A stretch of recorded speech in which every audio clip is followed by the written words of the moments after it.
So, ito na nga mga boss, yung nagre-request ng diagram natin para doon sa Italian Domino na switch ng ating Honda Click mga boss.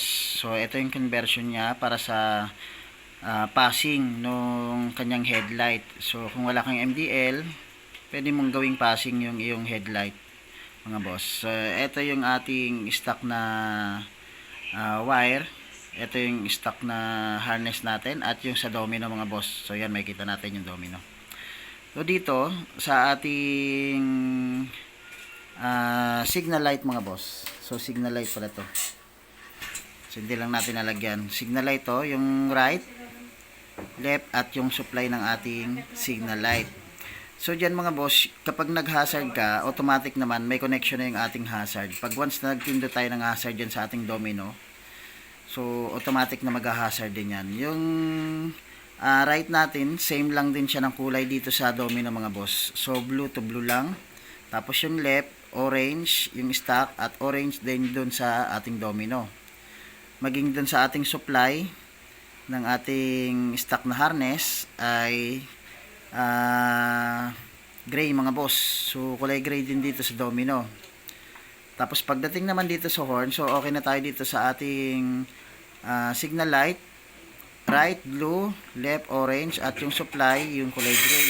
So pag papartnerin nyo lang yan. Dito naman sa horn, ito ay yellow green. So yan,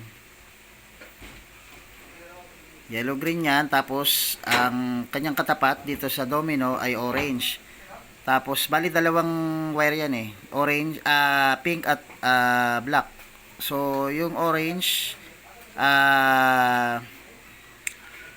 green, yellow o yellow green ay nakatapat yan sa pink. Tapos yung black to black. So ito yung magiging ating supply, yung input dito sa accessories, mula sa accessories wire ng stock harness papunta dito sa black ng ating domino, pa out siya dito. Magiging output niya itong orange, output dito sa yellow green. Dito naman sa headlight,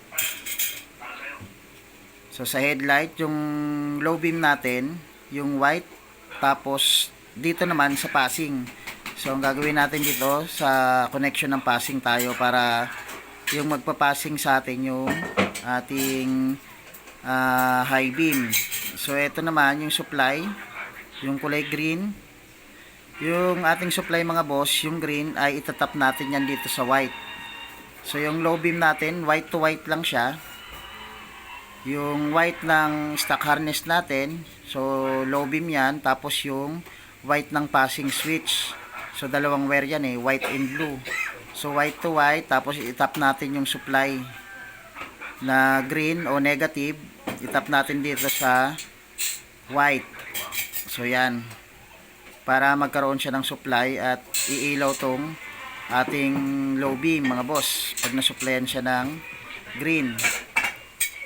Ngayon mga boss, dahil naka connect na siya dito, pag once na pinindot natin yung passing light natin, magkakaroon ng connection mula rito, bababa yung connection dito sa blue at susupplyan niya tong high beam ng ating stock harness ng ating stock na switch mga boss o yung stock na wire natin.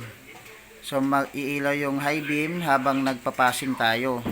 So paano naman iilaw yung high beam natin mga boss o kapag mag-high beam tayo kasabay yung ating low beam?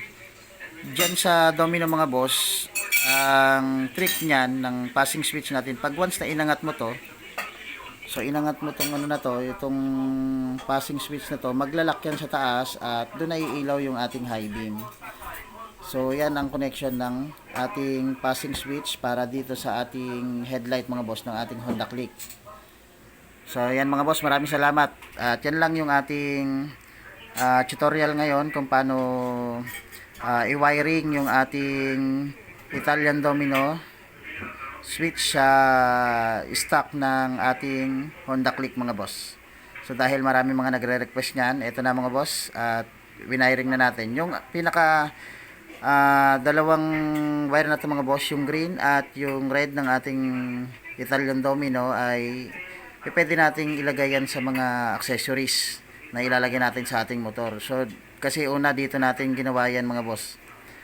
Ito yung ginawa nating switch ng ating high and low. So ngayon dahil walang mini MDL yung nagre-request ng diagram na to, ang ginawa natin, dito natin connect yung ating headlight. So hindi na dito mga boss. So ito, nasa sa inyo na lang kung ano i-connect nyo dyan mga boss. So yan, maraming salamat mga boss at God bless.